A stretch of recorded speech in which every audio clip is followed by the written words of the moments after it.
বান্দারে আমি আল্লাহ না তোরে এত নিয়ামত দিয়া সুন্দর করে বানাইলাম। এই আসমান বানাইয়া কোরআনের কোথাও বলি নাই আসমান সুন্দর করে বানাইছি, জমিন বানাইয়া কোথাও বলি নাই জমিন সুন্দর করে বানাইছি, গোটা সৃষ্টি জগৎ বানাইয়া কোথাও বলি নাই সুন্দর করে বানাইছি। কিন্তু মানুষ রে তুই 3.5 হাত তোরে বানাইয়া কোরআনে একটা নয় দুইটা নয় 4টা কসম করে বলছি তোরে সুন্দর করে বানাইছি।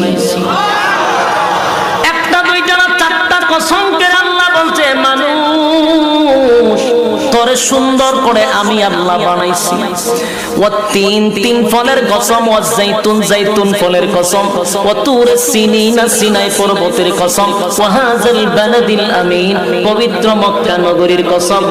চারটা কসম করে আল্লাহ বলেন লাকাদ খালাকনাল ইনসানা ফি আহসানি তাকওয়িম।